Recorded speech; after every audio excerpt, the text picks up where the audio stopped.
And it's my great pleasure to introduce Dr. Lisa Naughton, who parenthetically is also my wife, as many of you know. Dr. Naughton is a professor of geography at University of Wisconsin-Madison, and actually is the original impetus for doing human attitude surveys in Wisconsin for what is now my lab. And she's very graciously handed the baton to Jamie, to myself, to do similar studies. So without further ado. Thanks everyone for listening to a talk at this difficult time of day. I will take no offense if you want to go to the bathroom or go have some coffee. I have a timer going, so I'm trying to respect your hungry stomachs. Thanks to the organizers. Thanks also to just a terrific group of co-investigators over the years listed on the slide here, and in particular to Randy Jurowitz, who's been in many ways sort of my mentor and coach on compensation issues. If you see any misinterpretation or error in my presentation, it's his fault. So we're talking about democracy and wolves, and compensation is a good theme because in essence it's trying to redress the uneven sharing of benefits and costs between the global constituency and local people of restoring wolves. So it promises to make wolf recovery more fair. It promises also to raise tolerance for wolves on private property, and for no surprise then, compensation programs have proliferated in many parts of the world. And there's been a raft of recent literature looking at some of the outcomes of compensation and looking for ways to improve the implementation of compensation programs. That's very valuable work, and I'll echo some of that work and highlight some of our efforts to understand how to do compensation better. But I also want to save time for a discussion, a contemplation of some of the deeper quandaries of compensation and how it, in essence, can reinforce notions of ownership over animals and liability for animals, and an unquestioning fixation on direct costs of wolves to the absence of the benefits of wolves. So Wisconsin, I think, has, after looking at compensation programs in a lot of different places, one of the best run compensation programs around in terms of third-party verification, promptness of response. And I would argue that it is one of the key factors that has helped wolf recovery in Wisconsin. So I'm not here to say that compensation is misguided. Rather, I'm here to sort of point out some of the quandaries or dilemmas that come up as wolf numbers increase, as wolves shift from being an endangered species to a game animal. So let me just offer a couple snapshots of our work over the years, surveying both claimants, people who are receiving compensation, and the contributors to the ER fund, those who are paying for it. And I guess the subtitle of this section of my talk is that money can't buy me love. So we focused our surveys on Northwoods residents, in particular livestock owners, bear hunters, and then random residents living in the same area. Just a snapshot. When we compared, this is a graph showing how many wolves do you want in Wisconsin as a sort of proxy measure for tolerance of wolves. When we compared those who were paid with a dollar sign to those who claimed a loss but who were not paid, or they opted not to even request a reimbursement, we found no difference. When we looked at another way of measuring tolerance, which is how quick are you on the trigger? When should we be killing wolves in conflict situations? Those are arrayed along the horizontal axis. It turned out that whether you had been claimed, that now the C is a claim of a depredation, or if you were a random member of that social group, made no difference on your quickness on the trigger. So in short, it didn't matter so much even whether you lost an animal or not, whether you were compensated or not. These perspectives on wolves are more deeply seated than that. They're part of your social identity and how you were raised. So was this money for nothing? The $1 million worth of checks that Randy wrote over the years, what did that buy us? Well, I'd argue that it didn't buy wolves' love, but it did buy some political space for wolves that was essential. And to better understand the claimants' perspectives on compensation, we also did field interviews. And here's a photo that Randy shared with me of a unfortunate dog that was killed by wolves, who says that paying is not enough to make me like wolves, but it helps soothe the wound. Bear hunters also told me that if there hadn't been any compensation initiative, they would have been reluctant to show up any meetings. So again, it bought some political space for wolves during a critical period of its recovery. We also talked to livestock producers and note the language here. I'm fine with having wolves in Wisconsin, but the DNR has to pay if their wolves trespass and kill wolf calves. So here's where sort of the dilemma of liability for wolves and the notion that these wolves belong to the DNR and the DNR better pay for them starts to emerge. And that wolves can be elsewhere in Wisconsin, but not on my land. A more recent quote in a post about the fact that some compensation went to hunters who didn't have license. This quote is not about that contentious issue, but it again reveals the sort of idea of ownership and liability. So in this case, let me jump right in and say, read out loud, if you or I released one of our dogs and they did damage to someone else's property, you or I would be responsible for the compensation. Furthermore, if one of our dogs escaped and did damage, even unintentionally, we would be the party at fault. So there's the expectation that those wolves don't belong to the local people, they belong to the government, and sort of interpretation of their place on the landscape, almost like a wild dog or a federal dog. Well, that's a difficult perception to turn around. Let's look quickly at the attitudes of the contributors. Remember that I said that compensation is a good way to balance those who enjoy benefits and want wolves with those local citizens who are absorbing the costs. If you look at where the depredations are on the left map, the dots, you see that they're in the part of the state where there were very few contributions to the fund that paid for compensation, which is the map shown on the right. This is, of course, during the period when wolves are endangered species. What did we find by comparing the ideas about wolves of contributors to non-contributors? We found that contributors, not surprisingly, wanted more wolves.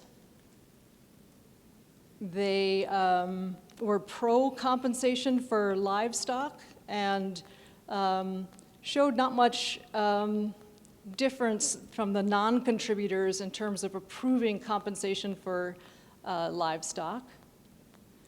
Less support for compensation for hunting dogs.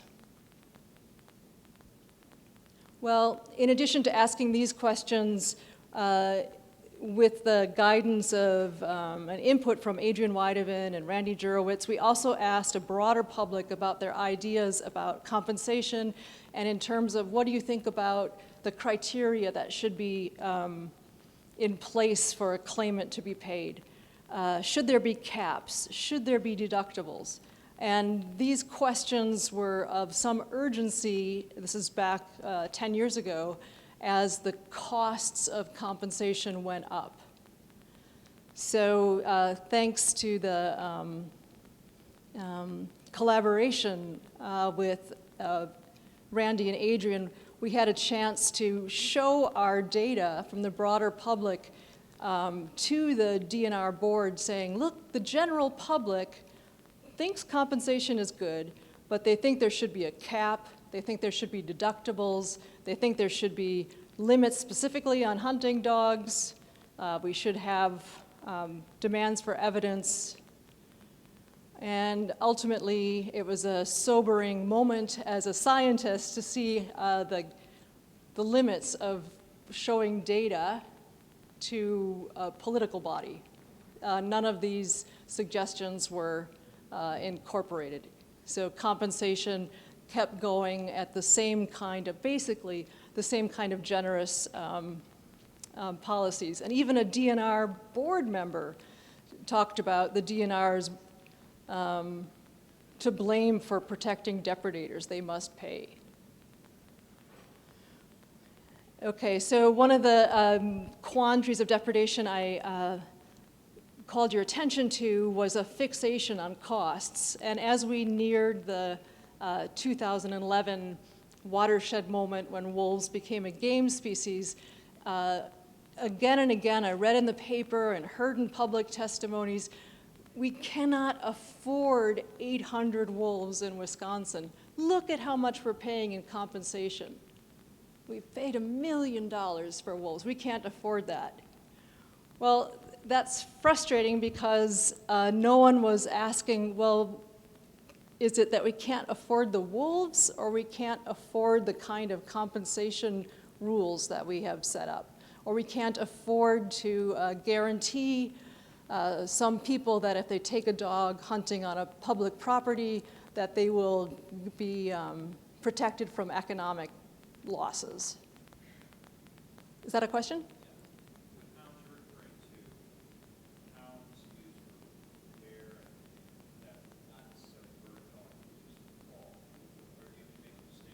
I think hunting dogs includes all of the above in this tally. This is just a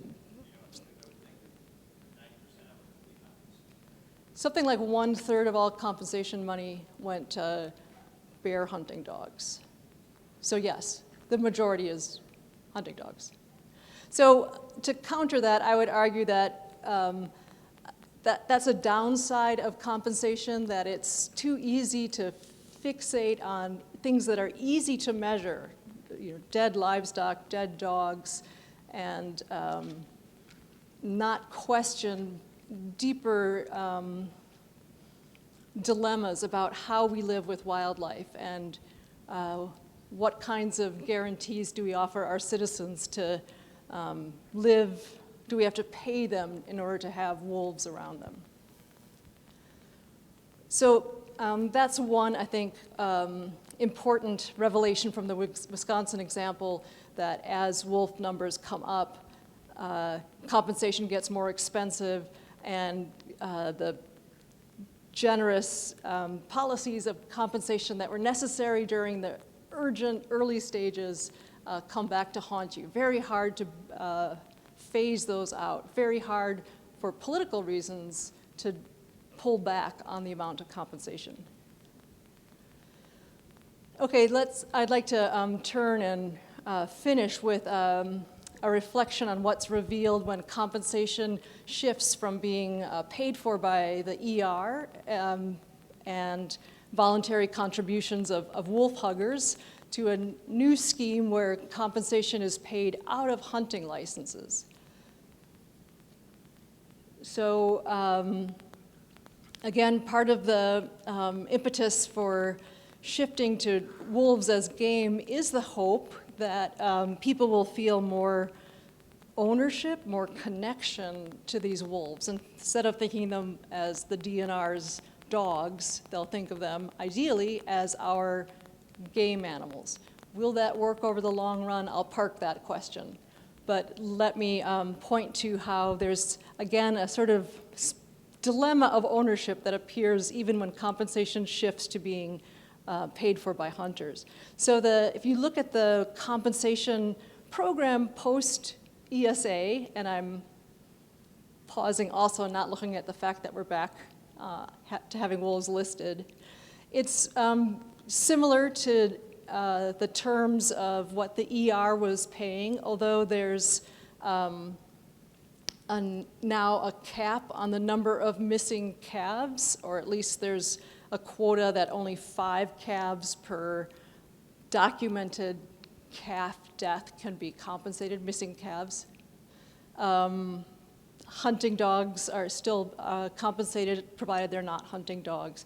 So the rules are, by and large, similar, but a real interesting part of this shift that, again, to me speaks to the ownership and liability issue is that to be paid compensation, you have to open your land. If you want to be paid for a depredation that happened on your land, you have to open your land to hunters.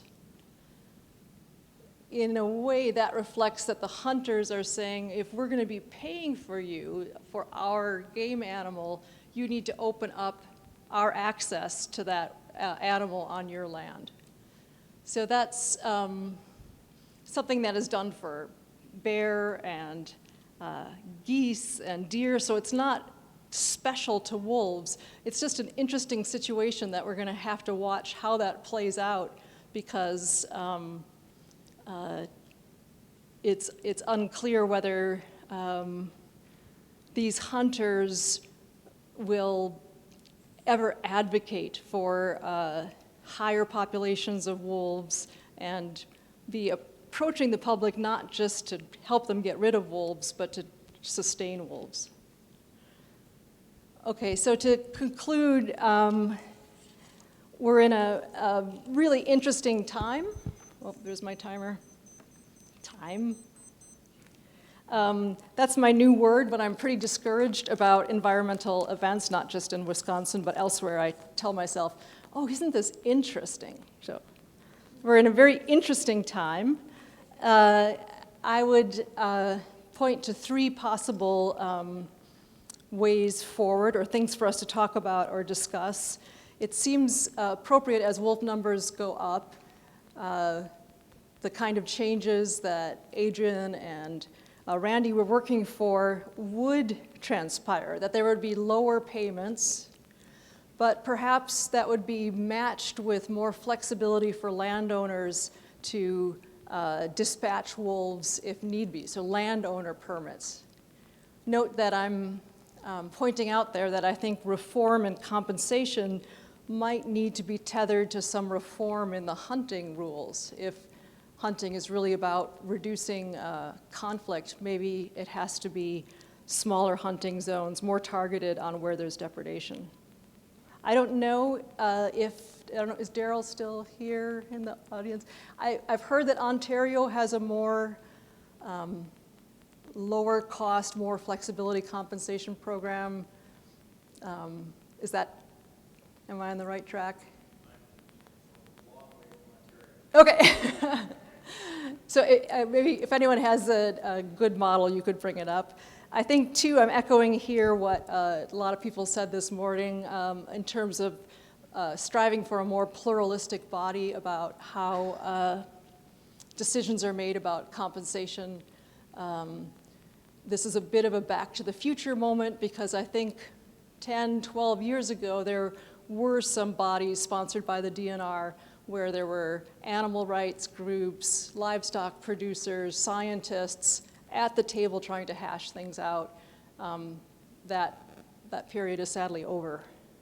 So anyway, a more pluralistic body to decide on the composition rules, and a note on the attention to women. I think that's really appropriate. Certainly I'm struck when I go to the Wildlife Advisory Committee that the men are at the table, a few women, very much in the minority, at least those who vote, and the audience, by contrast, is mostly dominated by women.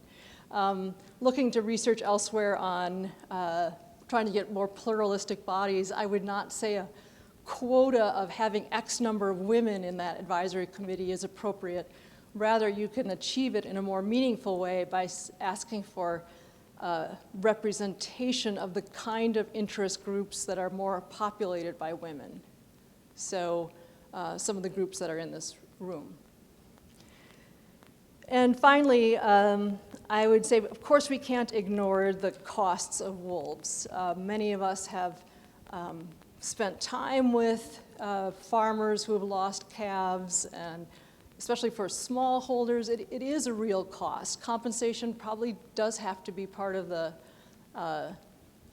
management story or the stewardship story, but we have to somehow engage the public, highlight the public to think about less tangible aspects of wolf recovery, not just the cost per wolf or the compensation payments, but the benefits that wolves bring and ultimately the cost in terms of ecological, cultural, and spiritual benefits that drastically reducing the population brings. Thank you for your attention, and I welcome questions.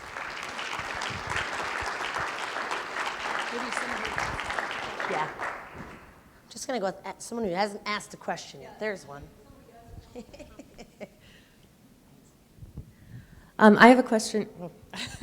I have a question about the compensation for dogs, and I was wondering now that, or if you have any information about the shift from an endangered species to a hunted species, regardless of whether the dogs are being trained to hunt wolves, so it's not in wolf season, they're not technically hunting the wolves, but as if if there's any, if it causes an incentive to do that training, because it seems like it could be quite lucrative, and I've heard some anecdotal stories about people training dogs to get the payments, to wanting to hunt the wolves, to have the dogs out there to get like intentionally attacked, basically.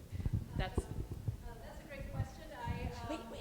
Certainly there's a lot of concern in the literature about compensation that it'll create moral hazards, that people will put animals in harm's way or stop defending them because they know they can get paid. I think that's one risk that is not so prominent in Wisconsin. Just granted, I haven't spent that much time with bear hunters, but the times I have, I've had lots of bear hunters in my classes in Wisconsin. I think that bond with their dog is such that there are very few who would like deliberately put their dog in danger in order to get $2,500. Right, that's my opinion. I can't prove it. No one else? Nobody in the back? There's one. I'll get you. Thanks very much. Looking at the compensation, it's quite similar in South Africa, but where the owner, the compensation has to get paid by whoever's offering it, and that species automatically becomes that organization's own property. Is it not, to try and switch that, is it not possible to, instead of paying for their livestock from the DNF or whatever it is, for consumers to make that payment? So that farmer putting in efforts to protect his livestock, and it'll also promote the non-lethal use of tools, and therefore that gives him a sort of an edge in his selling product, so that the consumer, hopefully at the till, will then be able to say, well, I'll pay 10% more for his product because he's protecting biodiversity. So that should take the sort of compensation off the government.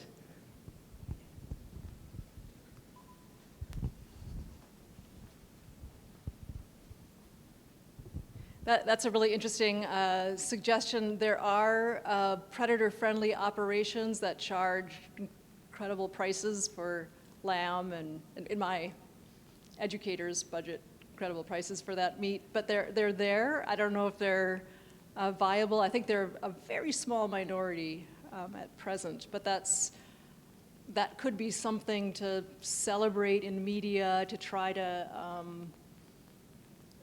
promote. Get some rock star to like visit a predator-friendly farm, and there we go. It'll be set. There's also a lot of folks who would say, why, instead of paying for dead livestock, why don't you pay for live wolves, offer premiums for wolves denning on property? We asked our surveys who would be interested in that, and the majority of folks, or the folks that were most interested, were in the southern part of the state, you know, living in Madison. So it was, it's an uphill battle, I think, still with the norms about wolves being negative, to try to at least publicly reward people for stewarding wolves, protecting them directly on their land. I don't know, I don't think we should give up on that, but it's an uphill battle. All right, Ari. So I don't know if Wisconsin is the only state that compensates for hunting dogs. I don't know. Okay, I thought so. And you may not have data on attitudes in other states or whatnot, but I'm wondering if that's a very unique thing, and so I'm wondering if you've been able to peg that to a specific attitude or some belief that's held or value that's held in Wisconsin that we don't find in other places.